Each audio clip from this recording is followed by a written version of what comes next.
Good morning. Today we're going to move on to look at a different well-known Old Testament story.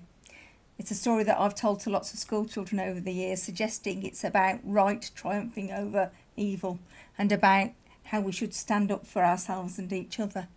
It's the story of David and Goliath, taken from 1 Samuel chapter 17. Now the Philistines gathered their forces for war and assembled in Judah. The Philistines occupied one hill and the Israelites another. A champion named Goliath, who was from Gath, came out of the Philistine camp. His height was 6 cubits and a span. He had a bronze helmet on his head and wore a coat of scale armour, which weighed around 5,000 shekels, and on his legs he wore bronze greaves, and a bronze javelin was slung on his back. His spear shaft was like a weaver's rod, and its iron point weighed 600 shekels. His shield bearer went ahead of him. Goliath stood and shouted to the ranks of Israel, "Why do you come out and line up for battle? Am I not a Philistine? And are you not the servants of Saul? Choose a man and have him come down to me. If he is able to fight and kill me, we will become your subjects. But if I overcome him and kill him, you will become our subjects and serve us." And then the Philistines said, "This day I defy the armies of Israel. Give me a man and let us fight each other." On hearing the Philistines' words, Saul and all of the Israelites were dismayed and terrified. Now David was the son of an Ephrathite named Jesse, who was from Bethlehem in Judah. Jesse had 8 sons, and in Saul's time he was very old. Jesse's 3 oldest sons had followed Saul to the war. The firstborn was Eliab, the second Abinadab, and the third Shammah. Now David was the youngest. The 3 oldest followed Saul, but David went back and forth from Saul to tend his father's sheep in Bethlehem. For 40 days the Philistines came forward every morning and every evening and took his stand. Now Jesse said to his son David, "Take this roasted grain and these 10 loaves of bread to your brothers and hurry to their camp." Early in the morning David left the flock in the care of a shepherd, loaded up and set out as Jesse directed. He reached the camp of the army as they were going out to their battle positions and shouting the war cry. Israel and the Philistines were drawing up in lines facing each other. David left his things with the keeper of supplies and ran to the battle lines and asked his brothers how they were. As he was talking to them, Goliath, the Philistine champion from Gath, stepped out of his lines and shouted his usual defiance, and David heard it. Whenever the Israelites saw the man, they all fled in fear. Now what David had said was overheard and reported to Saul, and Saul sent for David. David said to Saul, "Let no one lose heart on account of this Philistine. Your servant will go and fight him." And Saul replied, "You are not able to go out against this Philistine. You are only a young man, and he has been a warrior since his youth."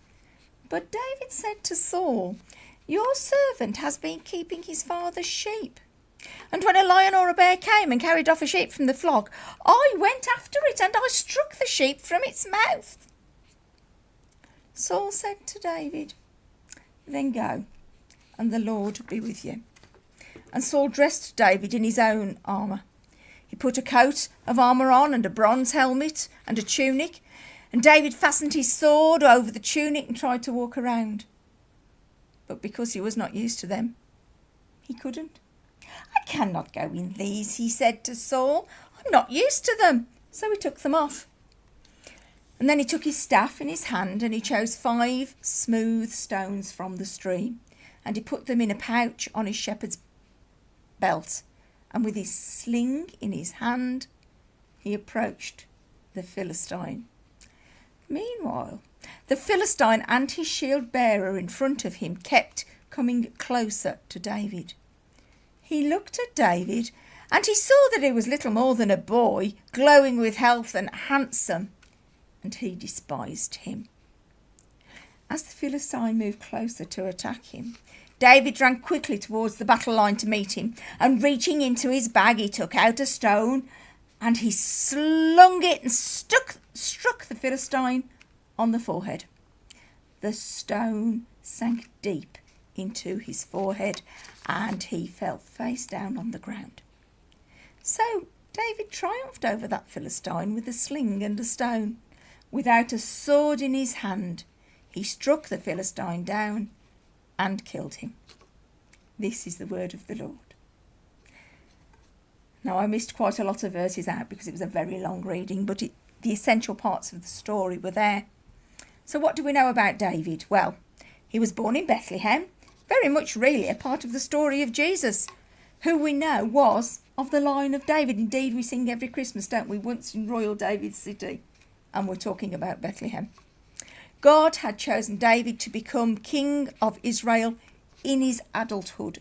But at this point in his life, he was just a young man, the youngest of Jesse's sons, who was tasked with the humble task, really, of caring for the flock out on the hillside. He wasn't what you might call an archetypal hero. He's not the person you'd have expected to kill a giant, is he? Our reading today is set when King Saul was at war with the Philistine nation. But things really weren't going well, because Goliath, who was their champion, was thought to be around 9 foot tall, held Saul's troops at bay with his skill and his ferocity. Indeed, as we heard, he scared them away. Whenever he came out and roared, they ran. We read of David taking food to his brothers on the front line and volunteering to take on this fearsome giant of a man. He was offered Saul's armour, his helmet, his own weapons, but he rejected them in favour of a simple sling and pebbles which he used on an everyday basis to keep the sheep safe from marauding wolves. It would seem an uneven contest, wouldn't it? One in which David should have been overcome. But you see, David was doing what he was doing in the name of the Lord. And in God, he had a far mightier ally than did Goliath.